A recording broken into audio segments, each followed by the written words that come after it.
When HOA Karen broke my disabled child's arm, she had no idea who she was messing with. And that mistake would cost her everything. My name is Marcus Reed, and when I moved into Mesa Vista, New Mexico, I thought I was stepping into a peaceful suburban dream for my daughter Lena and her service dog Atlas. Wide desert skies stretched over uniform red brick houses, every lawn perfectly manicured, everything screaming calm and stability. Exactly what my 12-year-old daughter needed given her spinal muscular atrophy. Atlas, a golden retriever trained to assist her mobility, wasn't a pet. He was her lifeline, alerting her to tremors and keeping her balanced when she walked. That illusion of peace shattered the day I first saw Clarissa Bowmont, the self-appointed queen of the HOA, standing rigid at the end of our driveway with her clipboard, oversized sunglasses reflecting the sunlight. She didn't wave or greet us. She just studied every box we unloaded, every blade of grass, every step Atlas took, before delivering the line that would set everything in motion. "We have a no-pets policy in Mesa Vista." I corrected her calmly. "He's a service animal. My daughter has a medical condition." She cut me off coldly. "We've had people try that excuse before. Unless you can produce federal paperwork by tomorrow, there will be fines." Her words landed like blows. That night, Lena couldn't sleep. Atlas curled at her feet as her quiet protector. I promised her we wouldn't move again, that I would protect her, but I also knew we were facing a storm. Over the next 2 weeks, notices piled on our door: unauthorized animal, improper storage of equipment, wheelchair ramp violating aesthetic codes.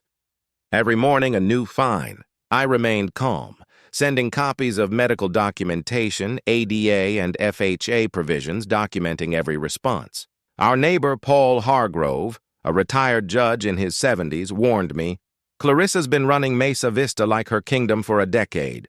The last couple she chased out was an elderly vet with a wheelchair ramp. She knows where everyone's skeletons are buried, and she has connections.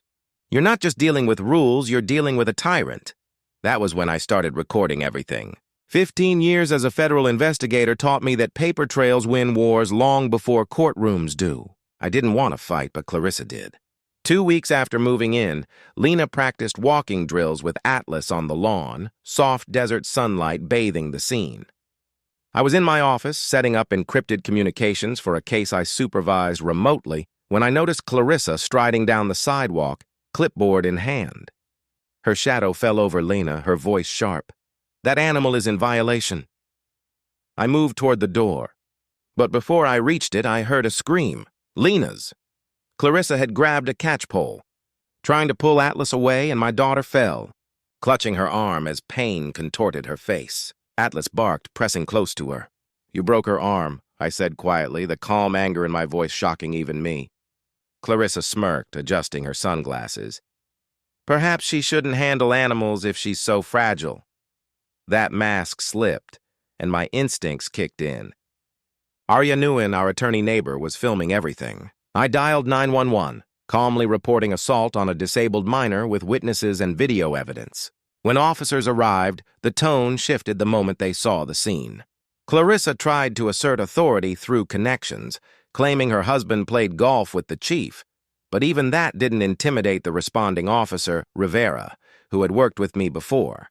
She was handcuffed on the spot, her arrogance faltering. Lena spent the night in the ER with her arm set, Atlas at her side. The next day, I began digging deeper. Clarissa wasn't just a bully. She was embezzling HOA funds through shell vendors and inflated contracts, laundering money under her husband's LLCs.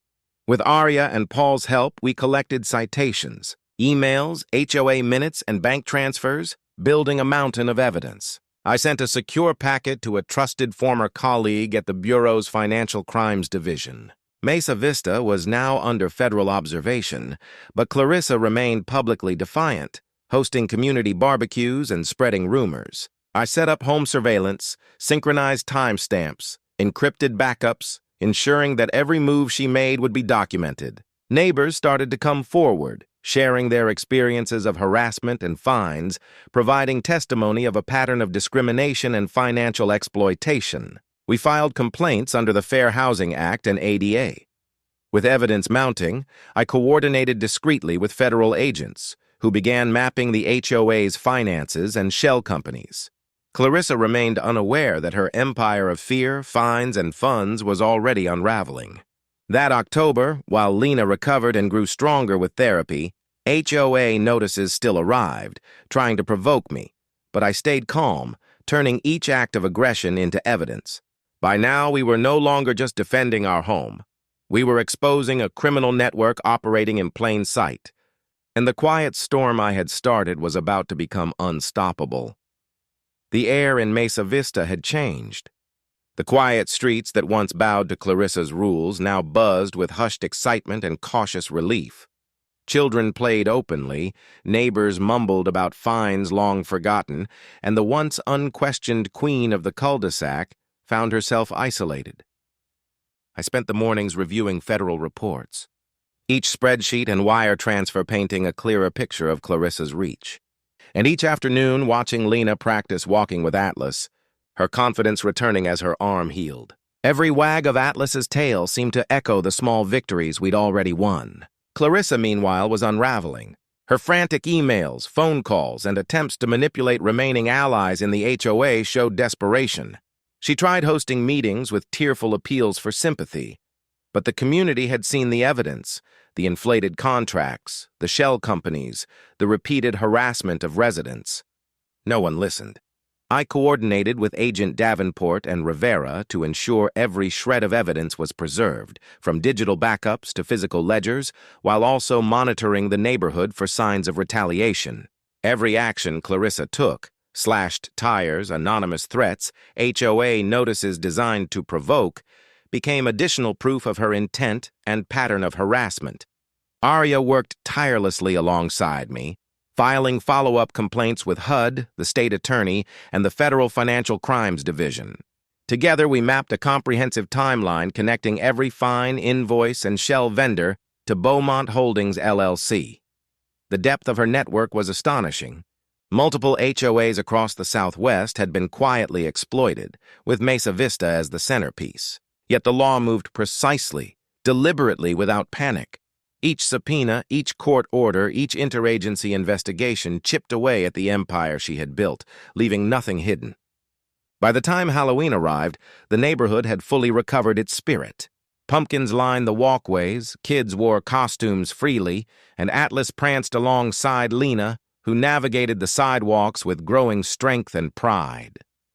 Clarissa made a final attempt to intimidate during a community gathering, trying to appear collected, but her composure cracked under the collective gaze of neighbors who now understood the full story. The federal agent's final move was surgical. Unmarked SUVs arrived, documents and computers secured, and Clarissa was formally arrested in front of the HOA office. Sunglasses removed, her confident mask broken, she faced charges including assault on a minor, civil rights violations under the ADA and FHA, and multiple counts of wire fraud and money laundering. The streets breathed with relief. Residents, once silent, began sharing their stories of harassment and intimidation that had been stifled for years. The HOA records were overhauled under federal supervision, ensuring transparency and accountability. As I watched Lena and Atlas, the calm resilience in their bond reminded me why this fight mattered. Clarissa's fall was total, her criminal network dismantled, and Mesa Vista reclaimed by its rightful residents. The lesson was unmistakable. Bullies who wield power through fear underestimate the combined force of truth, evidence, and steadfast courage. Karma had arrived, not as a fleeting moment, but as a calculated federal precision reckoning. And as the sun set over the desert neighborhood, I finally allowed myself to relax, knowing Lena would grow up in a place where justice, not intimidation, ruled the streets.